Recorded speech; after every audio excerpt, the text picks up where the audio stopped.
Welcome to Revenge Red. The story you're about to hear takes place in Massachusetts. My name is Mia Carter. I'm 30 years old, and 1 month ago, my own father stood up at my younger sister's wedding and erased me in front of 150 people.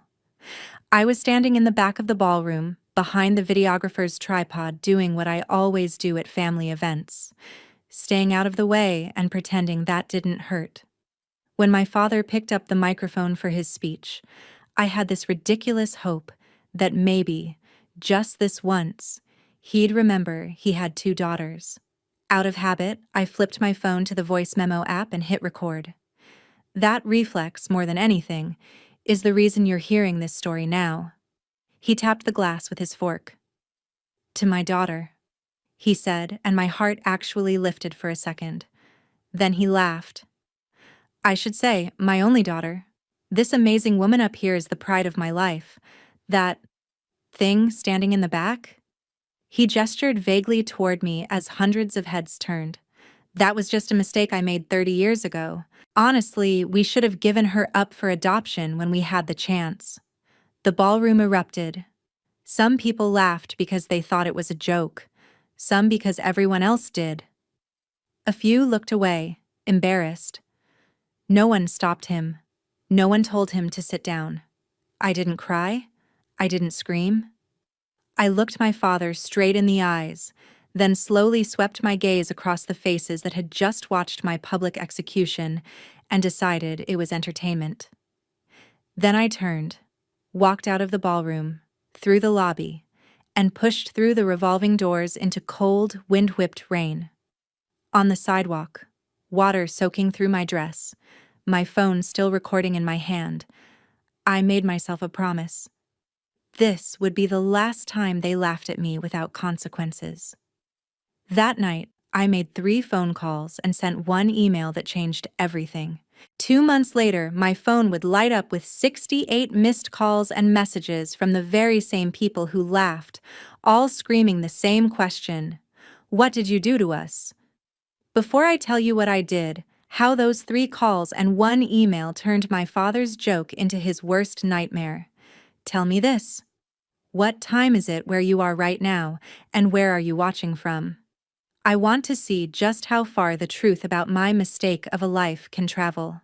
The morning after the wedding, I woke up on my couch in Boston still wearing the ruined dress, mascara crusted at the edges of my eyes, my phone on my chest.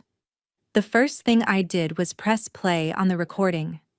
Hearing my father's voice through my earbuds, without the clinking glasses and polite laughter to blur it, was like being slapped a second time. I listened all the way through, right up to the moment where the ballroom roared and my heels clicked across the marble floor as I walked out. Then I hit save, renamed the file Evidence Wedding Speech, and backed it up to the encrypted cloud storage I use for work. I'm a cybersecurity consultant for hospitals. Backing up sensitive data is second nature.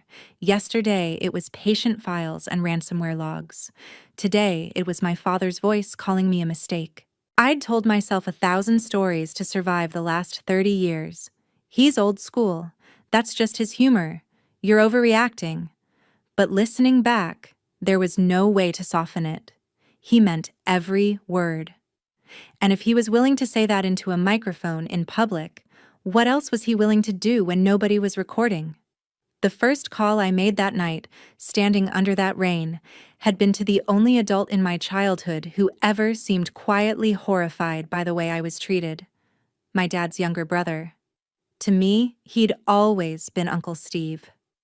To the rest of the world, he was Stephen Harris, former co-founder of my father's company before he'd retired under mysterious circumstances 10 years ago. When he picked up, his voice was sleepy and worried. "Mia, are you okay? I saw the live stream cut out, but..." "Did you hear what he said?" My voice didn't shake. It came out cold. "Did you hear the speech?" There was a pause, then a slow exhale. "Your cousin sent me the clip," he said quietly. "I've watched it 3 times. Your father's lost his damn mind." "No," I said. "He's just finally saying out loud what he's always thought. I recorded it too. I'm done pretending this is just his sense of humor. I want to know what he's hiding. I want to know why he's always treated me like a problem he regrets instead of a daughter. Another pause, longer this time. Mia, this isn't just about hurt feelings, he said. If you start pulling at threads around Richard Carter, you won't just find mean jokes. You'll find things you can't unsee. Then help me see them, I said. I'm not a kid anymore. You were pushed out of Carter Municipal Systems. I know that wasn't as clean as he made it sound. You know where the bodies are buried. You really want to do this? He asked. Because once you start, there's no going back to Sunday dinners and fake smiles. I thought of the ballroom laughter. We both know I was never really invited to Sunday dinner, I said. Meet me tomorrow. Tell me the truth. He sighed, and in that sigh I heard 10 years of swallowed resentment. Fine. Noon. The diner in Quincy. Don't text this address to anyone, and Mia, don't bring that phone your father pays for. After I hung up with him, I dialed the second number, my college roommate, now one of the sharpest financial crime attorneys in the state, Lauren Brooks. We hadn't talked in months, but when she heard my voice, she immediately knew something was wrong. What happened? She asked. I sent her the audio file right there on the sidewalk, watching the upload bar crawl across the screen as rainwater slid down my wrist. When it finished, I said, "Listen, then tell me what I can do with this." The third call was to my own work phone, in other words, to myself. I left a detailed voicemail documenting exactly what had happened with dates, times, and the fact that I'd captured a recording. Then I converted that voicemail into a transcript and stored it in a secure folder along with the speech. It wasn't just my heart talking anymore. It was evidence. The email? That was to a generic, boring-looking address, integritymassprocurement.gov, the anonymous tip line for the state procurement office. I didn't accuse my father of anything. Not yet. I simply asked what a citizen should do if they believed a major city contractor was cooking books and retaliating against family members who knew too much. I hit send at 2:17 a.m., my fingers still trembling, and watched the tiny paper plane icon disappear. The next day, at the diner, Uncle Steve slid into the booth across from me, eyes red, hands wrapped around his coffee like he needed it to keep from shaking. For the first time in my life, he looked scared of my father. "You really want to know why he treats you like that?" he asked without preamble. "Because you're the one thing he can't control. You chose cybersecurity instead of joining his empire. You refused to sign his standard family agreement when you graduated. And he's been moving money and contracts into your sister's name for years to punish you for that." He pulled a folded packet of old emails and board minutes from his jacket. He cut me out because I told him what he was doing was illegal. Fraud, kickbacks on public works projects, false safety reports. All of it would blow up if someone with your skills and my receipts went digging. I stared at the papers, everything in me going very, very still. "So let's dig," I said. "If he insists I'm a mistake, I'm going to be the kind of mistake that ruins his perfect little world.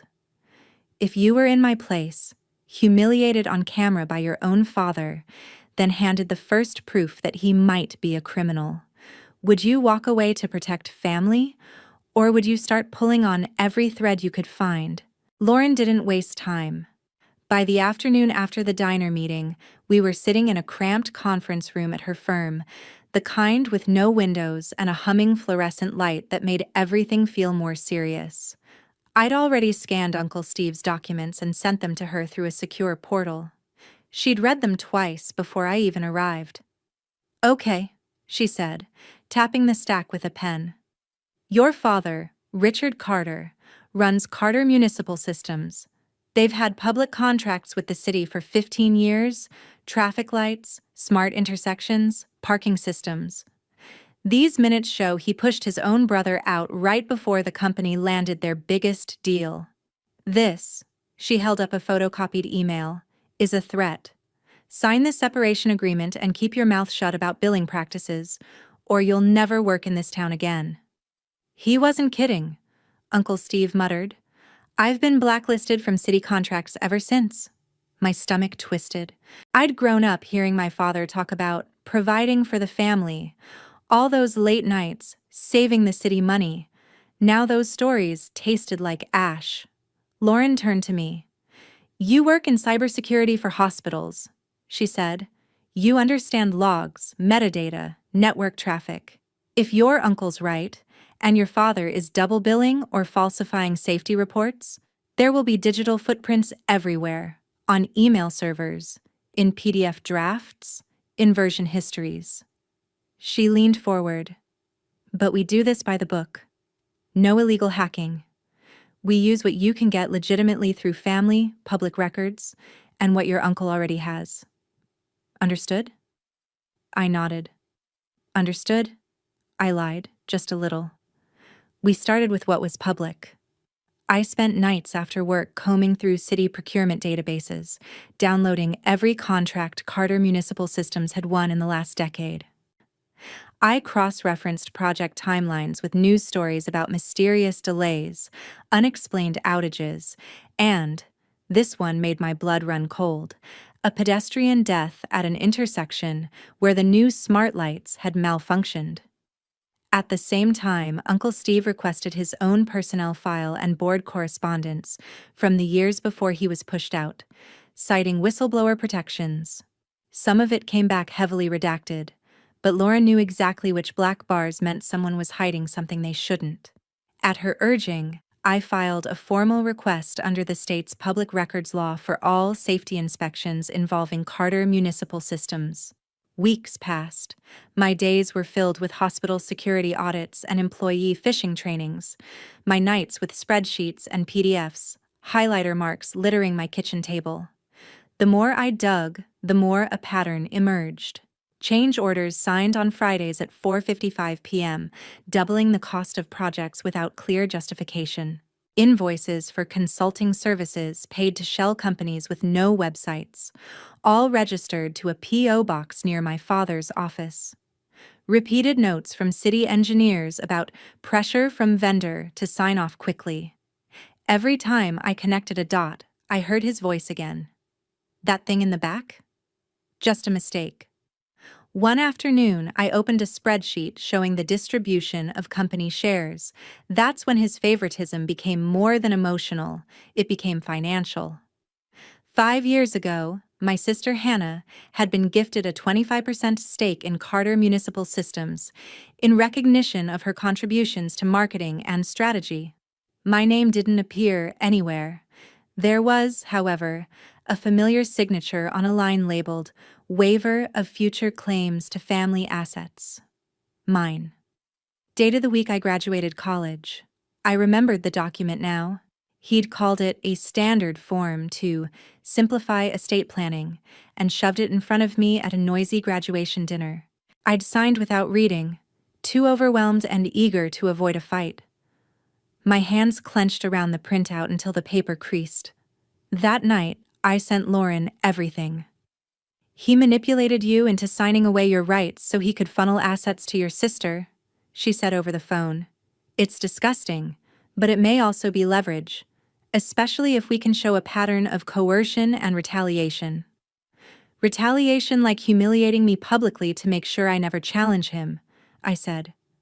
"Exactly," she replied.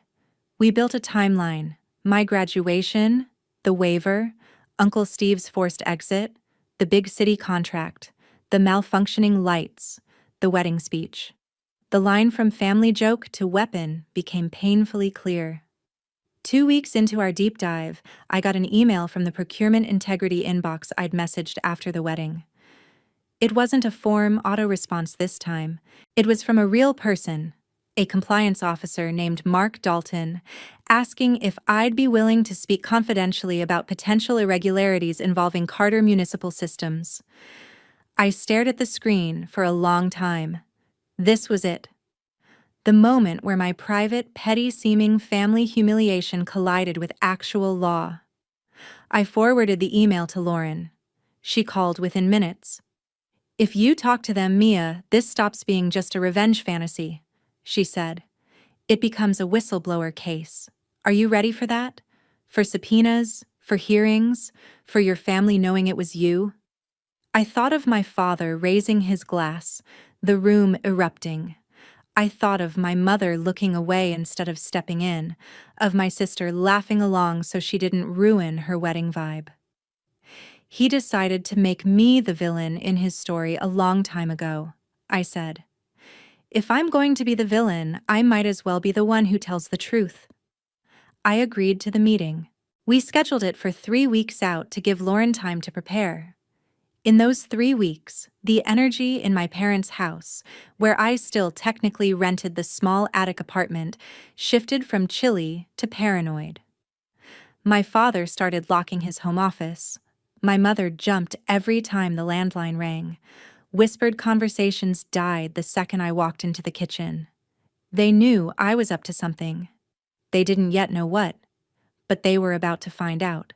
If you discovered your family's money and your own erasure were built on lies and rigged paperwork, would you keep the peace, or would you risk blowing up everything to drag those secrets into the light?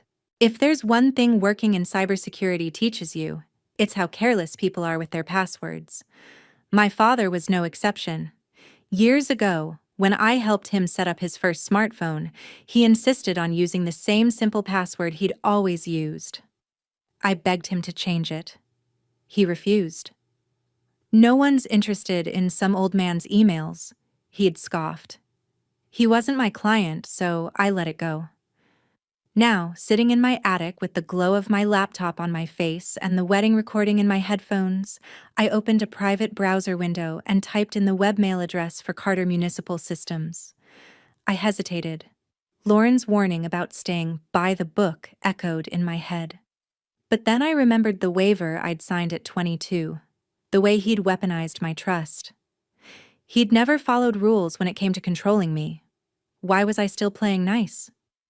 I entered his corporate address and the old lazy password.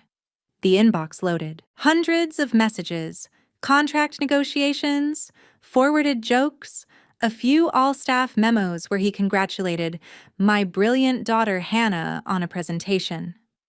Nothing about his mistake of a daughter, of course. I didn't snoop for the fun of it. I set up a simple, silent rule. Any email he sent or received with certain keywords, audit, inspection, change order, my name, would automatically forward to a new encrypted account I'd created under a random alias. Then I logged out. If he ever got breached, there would be no obvious trace back to me. Within days, the forwarded emails began to trickle in. A thread with a city engineer pushing back on signing off early. My father replying, "We've taken care of your supervisor, don't worry about it." An exchange with a banker about moving that last chunk into HC's trust before year-end. HC could only be Hannah. And then, one Thursday, an email popped up with a subject line that made my skin crawl. "Family dinner, Saturday." It wasn't sent to me directly. It was from my father to my mother and sister. "We need to bring Mia back in line before she does something stupid," he'd written. "Let's keep it calm. Make it seem like we want to hear her out. I'll have the paperwork ready." My mother replied, "Are you sure this will work?"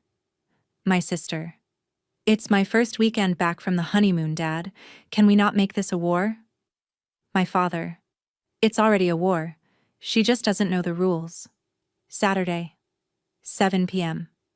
That restaurant she likes? She'll come if you invite her." I didn't know what paperwork he meant, but I knew I wasn't walking into an ambush unprepared. When my mother knocked on my attic door that night and asked, in her careful, brittle voice, if I'd like to have a nice family dinner to clear the air, I smiled. "Sure," I said. "I'd love that." On Saturday, I arrived at the restaurant 10 minutes early with a small USB drive in my purse and a printed transcript of the wedding speech folded in half. The hostess led me to a private room in the back. My parents and my sister were already seated. 3 sets of eyes turned toward me with varying shades of guilt, annoyance, and fear. "Mia," my father said, standing up just enough to look like he had manners. "You look presentable. You look exactly like a man who shouldn't reuse passwords," I thought, but I just took my seat. After a few minutes of fake small talk, he got to the point. He slid a manila envelope across the table. "I asked you here because I'm worried about you," he said, using his concerned father voice. "You've been emotional since the wedding, saying some things to extended family that could hurt our reputation. I'd like us all to move forward." Inside the envelope was a non-disclosure agreement, a very aggressive one. It basically said I would never, under any circumstances, speak negatively about him, his company, or internal family business, on pain of being sued for everything I owned. In exchange, he was offering me a check for an insulting amount and a temporary reduction in rent for the attic. He wanted to buy my silence cheap. "So let me get this straight," I said calmly. "You humiliate me in public, call me a mistake into a microphone, and your solution is that I sign a legal document promising never to talk about it?" He shifted in his seat. "It was a joke," he said. "People knew I didn't mean it. You're making a big deal out of nothing." "Really?" I pulled the folded transcript from my purse and slid it across the table. "Because this is word for word what you said. My phone recorded it. So did the videographer. I've backed it up 6 different ways, and I've already shared it with an attorney and a state procurement officer, who both think it shows a pattern of psychological abuse and retaliation." My mother sucked in a breath. My sister stared at me like she'd never seen me before. My father's face went from pink to a deep, dangerous red. "You what?" he asked. I didn't flinch. "You've been moving assets into Hannah's name, cutting out your brother, strong-arming city officials, and using my existence as a punchline," I said. "You made 3 mistakes, Dad. The first was underestimating how much I pay attention. The second was assuming I'd never fight back. And the third," I pulled the small USB drive from my purse and placed it on the table, "was leaving a trail." He didn't touch it. "What's on that?" he asked tightly. "Enough," I said. "Enough emails, enough contracts, enough side agreements, enough to make some very serious people very interested in how Carter Municipal Systems does business." The room went silent except for the noise of the restaurant outside. Finally, my sister spoke, voice thin. "You're going to destroy us," she whispered. "You're going to destroy everything he built." I looked at her. "He already destroyed me," I said. "I'm just done pretending I deserve it." I stood up, leaving the NDA untouched. "You invited me here to bring me back in line," I said. "Consider this my official notice that I've stepped off the line entirely." As I walked out of the restaurant, my father's voice followed me. "Mia, don't you dare do anything you can't undo." I didn't look back. "You should have thought of that before you grabbed the microphone," I called over my shoulder. "If your family sat you down, smiled, and slid an NDA across the table to silence you, would you sign for the sake of peace, or would you walk away and let them be afraid of what you might do next?" The fallout from the family dinner came fast. My father stopped speaking to me entirely. My mother's texts turned into clipped, neutral messages about mail and utilities, but it was my sister, Hannah Carter, who surprised me. 2 days after the dinner, she called. "Can we talk?" she asked, her voice small. We met, not at a cafe like in some cliché movie, but at the climbing gym where I usually went to get out of my own head. On weekdays, it was mostly empty. We sat on the crash mats under a wall of brightly colored holds, while a pop playlist hummed in the background. Hannah looked out of place in her designer leggings and pristine sneakers. "You picked an interesting battleground," she said, glancing up at the wall. "You picked a convenient time to remember I exist," I replied. She winced. Okay, I deserve that. For a moment, we just sat there. Two women who shared DNA and almost nothing else. Hannah was everything my parents bragged about. Polished, agreeable, the perfect marketing director for my father's company. I was the one who broke things for a living and told people where their security sucked. I didn't know he was going to say that at the wedding, she blurted. I wouldn't have let him. You laughed, I said. You looked right at me and laughed. She flushed. I panicked, okay? Everyone was staring at me. It was my wedding night and he was drunk and I thought if I made it seem like a joke, maybe it wouldn't be so awful. How did that work out? I asked. Does it feel less awful now? She swallowed hard. No. A beat. But Mia, going to lawyers? Talking to state offices? You're taking this too far. I pulled a printout from my bag, not of my father's speech this time, but of the shareholder registry I'd found. I tapped the line with her initials. He gave you a quarter of the company, I said. Meanwhile, he tricked me into signing away my rights by calling it standard paperwork. You want to talk about too far? She stared at the paper, her face draining of color. I didn't know about this, she whispered. He told me you weren't interested in the business, that you said you didn't want anything from him. I said I didn't want to be his employee, I corrected. I never said I didn't want a father. She looked up at me, eyes shining.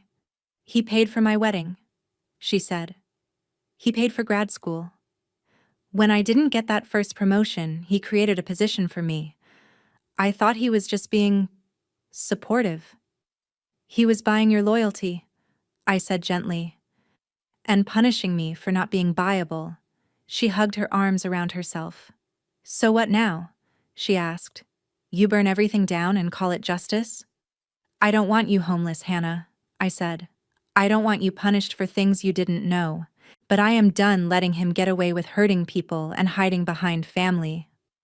The city deserves to know if his systems are unsafe. His employees deserve to know why your uncle disappeared. And I deserve not to be called a mistake by the man who created me.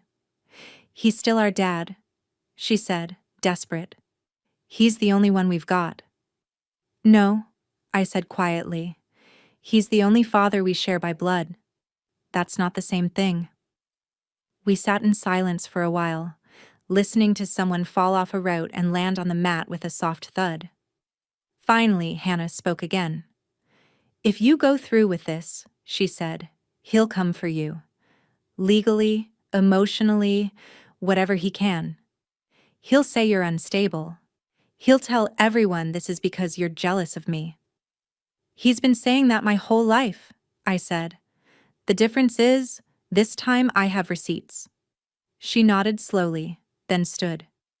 I can't help you, she said. Not openly. I owe him too much. He can ruin my career. She hesitated, but Mom's been hiding things too. Bank statements, letters from the city. She keeps them in a locked drawer in her office at the district building. If you want to know how deep this goes, that's where I'd look. I stared at her. Why are you telling me this if you're not on my side? She gave a sad little smile. I didn't say I wasn't on your side, she said. I said I can't look like I am.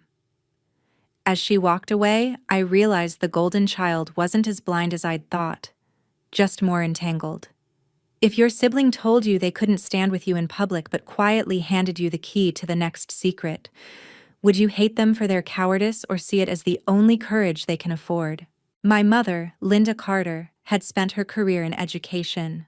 By the time all of this happened, she was an assistant superintendent for the school district, polished, diplomatic, and very good at pretending problems didn't exist if acknowledging them would rock the boat. Her office was on the third floor of a bland administrative building near downtown. I'd been there a few times to drop off forgotten lunches as a teenager. I'd never gone there to confront her as an adult. I called and asked if we could talk. I'm busy, she said automatically, then sighed. Come by at 4. We'll have a few minutes before my board prep. At 4 o'clock sharp, I walked past the receptionist, up the elevator, and down the hall lined with student artwork and motivational posters. My mother's door was half closed. I knocked and stepped inside. She looked smaller behind the big desk than she did at home. Her professional mask slipped just a little when she saw me. "Mia," she said, "this isn't a good time." There's never a good time to admit your husband might be a criminal," I said, closing the door behind me. "We should start anyway." Her eyes flashed. "Watch your tone," she snapped. Then, more quietly, "What do you want?" I sat down without being invited. "I talked to Hannah," I said. "She told me you keep financial documents in a locked drawer, statements, letters from the city, things you don't want Dad to know you still have." My mother's hand twitched toward the drawer so fast it was almost funny. "She had no right." "You had no right to stand there at that wedding and let him call me a mistake," I cut in. "You had no right to help him hide money and push people out and pretend you didn't know, because it kept the house nice and the vacations paid for." She slumped back, the fight draining out of her shoulders. For the first time, she looked tired, old. "You don't understand the position I'm in," she said. "He controls everything, the house, the retirement accounts, your tuition, Hannah's. If I push too hard, he threatens to cut us off, to leave and take it all.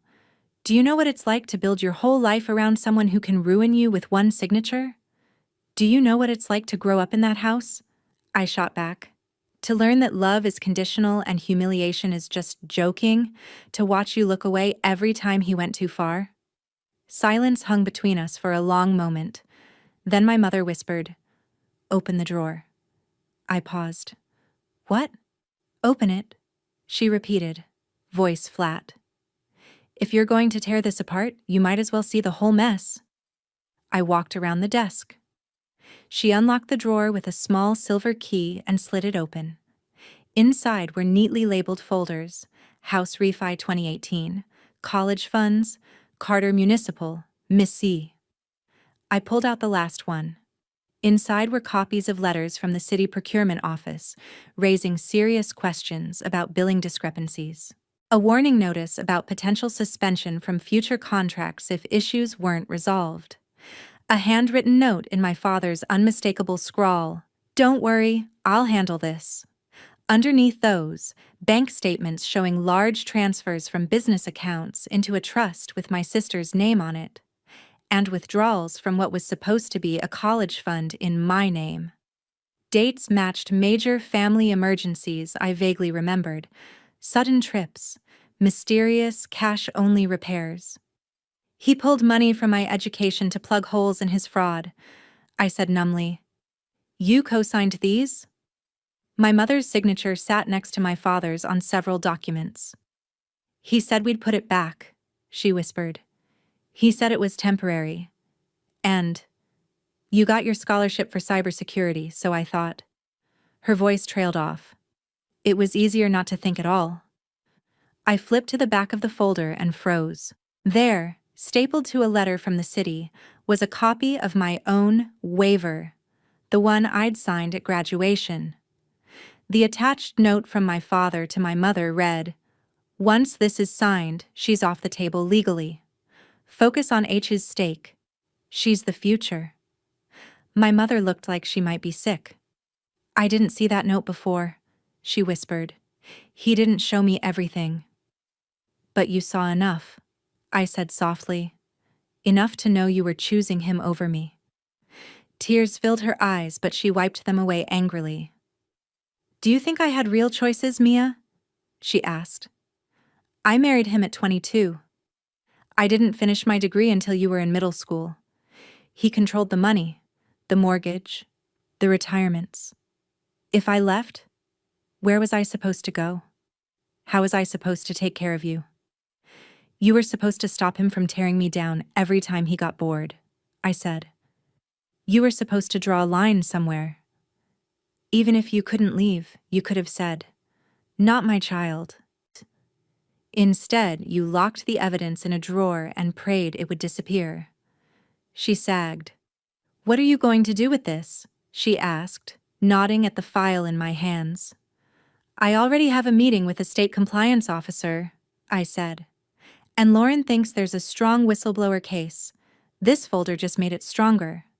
My mother stared at the window behind me, eyes unfocused. "He will lose everything," she said. "The contracts, the company, maybe even his freedom." "He should have thought of that before he decided laws were for other people," I replied. "And before he decided his daughter was disposable." She swallowed. If I give you my own statement," she said slowly. "If I admit what I've seen, maybe it will show I'm cooperating. Maybe they'll go easier on me." "Maybe," I said. "I can't promise anything, but it will show the truth. That he didn't just make mistakes. He made choices. Over and over." For the first time, my mother looked directly at me, really looking, as if she were seeing the adult I'd become instead of the child she'd failed. "I am so sorry, Mia," she said, voice breaking. "Sorry isn't a time machine," I replied. "But if you mean it, you'll back it up in writing."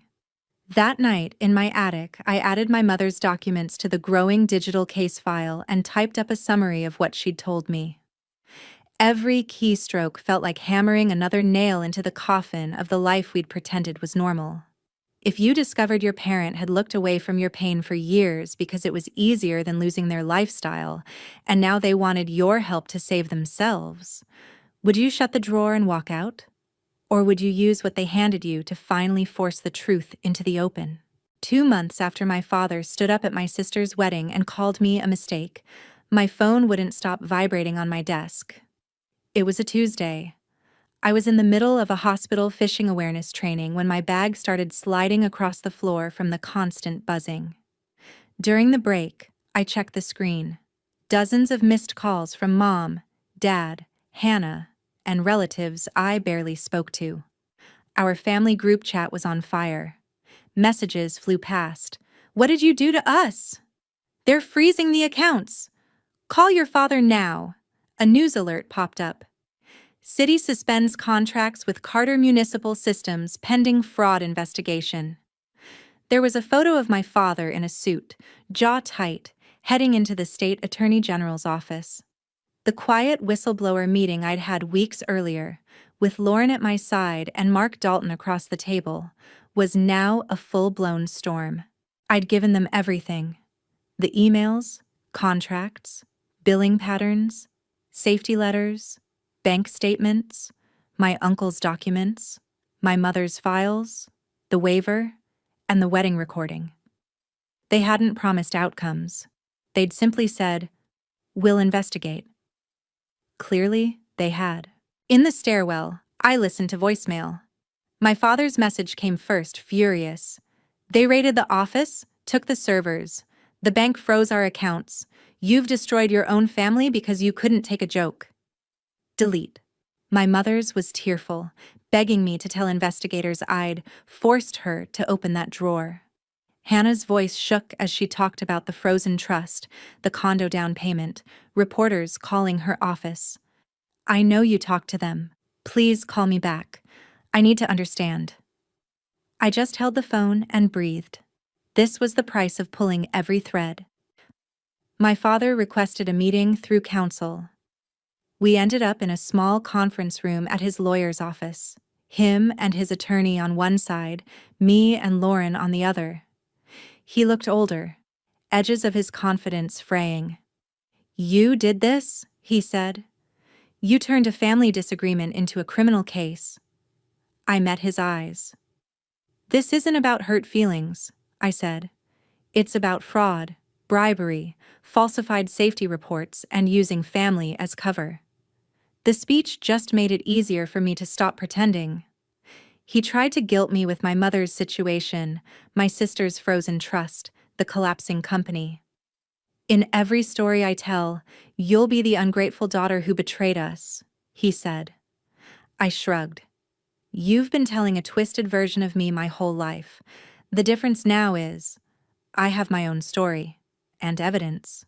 In the end, he took a plea deal. The charges were serious: fraud, bribery, falsifying safety reports. He still went to prison, just for fewer years than he might have. Carter Municipal Systems lost its city contracts. Uncle Steve negotiated to buy a small, clean piece of the business under heavy oversight. My mother cooperated fully, avoided charges, but had to quietly resign from her school district job and move into a smaller place. She started therapy, finally trying to understand why she'd looked away for so long. Hannah lost the condo and a good chunk of her financial safety net. For months, she only spoke through lawyers. Then, one day, she walked into my climbing gym in an old t-shirt and rental shoes. "I read the reports," she said. "All of them. You were right." "I didn't need to be right," I answered. "I needed to be believed." It wasn't forgiveness, but it was more than the silence I grew up with. I moved out of the attic and into a small apartment with too much light and no ghosts. I kept my hospital cybersecurity job, but started helping whistleblowers secure their digital evidence on the side. The wedding recording became a short clip in a training about how emotional abuse and financial crime often live in the same house. I don't play his full speech. He doesn't get that kind of space in my life anymore. People sometimes ask if I regret it, if I'd go back and keep my mouth shut to keep the family together. Here's the truth. My family was never together. It was held in place by fear, favoritism, and money. Blowing the whistle didn't break something whole. It shattered an illusion. Blood made us related. Respect is what could have made us a family, and that was missing long before investigators got involved. Self-respect is the first family I chose. So now I'll ask you, if standing up for yourself meant losing the people who taught you to stay small, but gaining a life where you can finally breathe, would you do it? And if you've ever been treated like the mistake in your own family, what would your version of choosing yourself, really choosing yourself, look like?